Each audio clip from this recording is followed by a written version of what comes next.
Hello and welcome to my YouTube channel English mania. तो आज की इस वीडियो में मैं आपको समझाने जा रही हूँ 4.2 lesson to sir with love, जिसको लिखा है E.R. ब्रेथवेट ने। So let's begin this video. सबसे पहले तो आप इस इमेज को देख के अंदाज़ा लगा सकते हैं कि इस नावल की स्टोरी क्या होने वाली है। टू सर विथ लव एक ऑटोबायोग्राफिकल नावल है। ऑटोबायोग्राफिकल नावल उसे कहते हैं जिसमें राइटर अपने निजी जीवन के बारे में हमें बताता है, और ये नावल 1959 में लिखा गया है। इसके कुछ मेजर कैरेक्टर्स हैं, जिसमें नैरेटर यानी कहानी बताने वाला E.R. ब्रेथवेट ही है। जैसे कि मैंने बताया, ये एक ऑटोबायोग्राफिकल नावल है, तो इसमें नैरेटर उसका राइटर खुद है। इसके अलावा कुछ मेजर कैरेक्टर्स हैं, जिसमें नाम आता है गिलियन ब्लेंचर्ड, मिसेस डेली वांस, डेनम, पेमेला डेयर, मिस्टर फ्लोरियन और बहुत सारे माइनर कैरेक्टर्स भी हैं। स्टोरी की अगर हम बात करें तो ये story based on the life of the author E.R. Braithwaite, E.R. Braithwaite की लाइफ पे बेस्ड है। इसका मेन कैरेक्टर यानी E.R. ब्रेथवेट एक इंजीनियर हैं जो कि एक ऑयल रिफाइनरी में काम करता है। उन्होंने रॉयल ब्रिटिश एयरफोर्स में भी काम किया है वॉर के दौरान। इसके बावजूद भी उन्हें एम्प्लॉयमेंट नहीं मिल रहा है क्योंकि वो एक ब्लैक पर्सन है। तो E.R. ब्रेथवेट एक नस्लवाद का शिकार है। तो वो एक स्कूल टीचर के लिए अप्लाई करते हैं एक स्कूल में जिसका नाम है ग्रीन स्लेड स्कूल, और वहाँ उन्हें टीचर की जॉब लग जाती है सीनियर क्लासेस को पढ़ाने के लिए। लेकिन वहाँ उन्हें बहुत सारी प्रॉब्लम्स का सामना करना पड़ता है, जिसमें से पहली प्रॉब्लम है कि even though he considers himself British and has served in the royal air force, the English do not consider him to be one of them.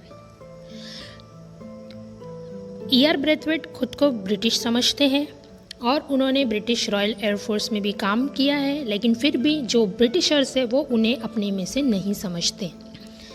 Second problem जो उन्हें फेस करनी पड़ी वो है कि he considers his students are disrespectful, ill mannered and mischievous, while his students considered him to be an arrogant outsider. वो अपने students को समझते थे कि ये डिसरिस्पेक्टफुल है, इनमें कोई मैनर नहीं है, ये बहुत शरारती हैं, और दूसरी तरफ उनके स्टूडेंट उन्हें समझते थे कि ये एक एरोगेंट आउटसाइडर, एक ज़िद्दी बाहर का आदमी। इसलिए पहले ही दिन से उनके स्टूडेंट उन्हें हैरेस करने लगे, जैसे कि slamming their desk during his lecture. जब उनका लेक्चर होता था तो वो अपने डेस्क को बजाते थे। यूजिंग फाउल लैंग्वेज, गलत भाषा का उपयोग करते थे। Bullying him to the great extent, उनका बहुत मजाक उड़ाते थे, उन्हें बहुत चिढ़ाते थे, बहुत इरिटेट करते थे। उनकी क्लास की जो गर्ल स्टूडेंट्स थी वो भी कोई मौका नहीं छोड़ती थी उन्हें हैरेस करने का, और इसका नतीजा ये होता था कि ब्रेथवेट रिएक्ट कर देते थे और उन्हें डांटते थे, स्कोल्ड्स देम। तो ये तीन मेन प्रॉब्लम थी जिनका उन्हें सामना करना पड़ा। नेक्स्ट है, ऐसी कौन सी टेक्निक्स हैं जिसका उन्होंने उपयोग किया।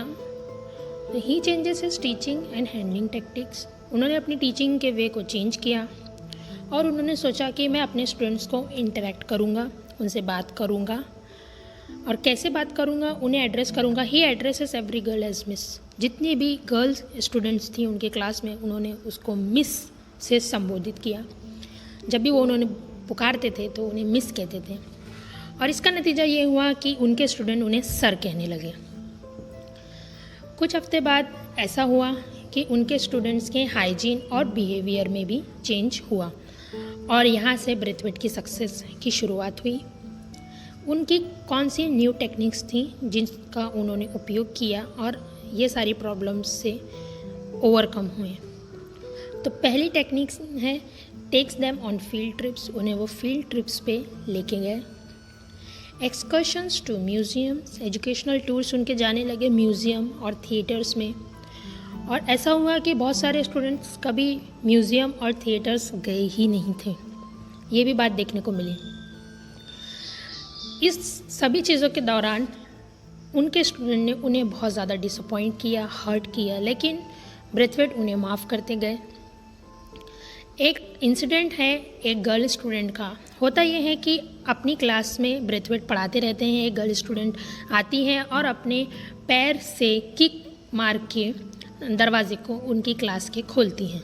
जैसे ही वो डोर ओपन करती है वो कोई परमिशन नहीं लेती, आके वो उनकी क्लास में बैठ जाती हैं। ब्रेथवेट को बहुत गुस्सा आता है, लेकिन वो अपने गुस्से को कंट्रोल करते हैं और फिर पढ़ाते पढ़ाते बहुत इजीली वो एक एग्जाम्पल देते हैं और कहते हैं कि देखो, क्लास में आने के दो तरीके हैं।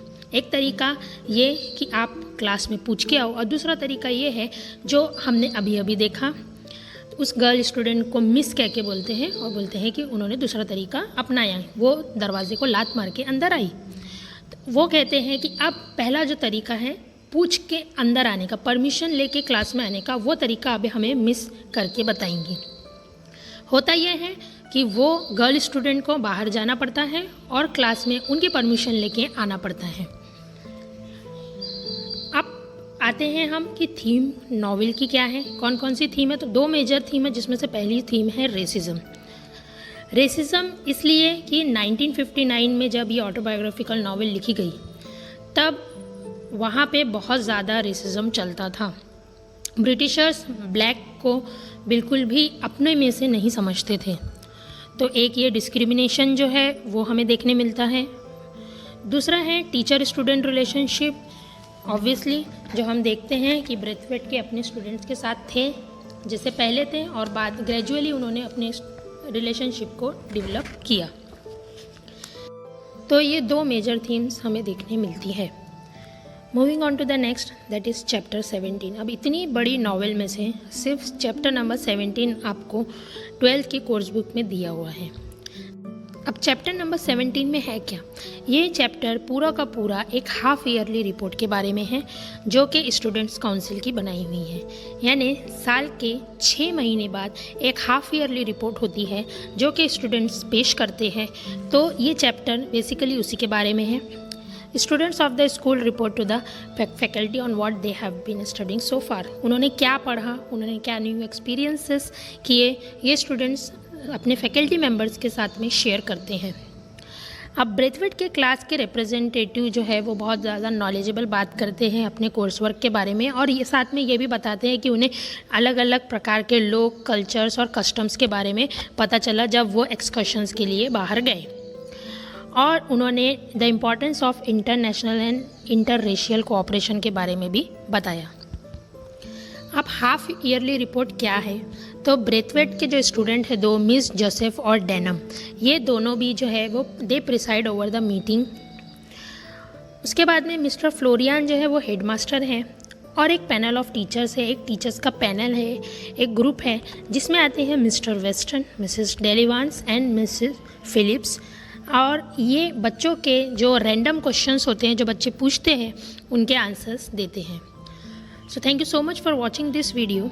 नेक्स्ट वीडियो में हम इस लेसन की एक्टिविटी शीट को सॉल्व करेंगे। Thank you.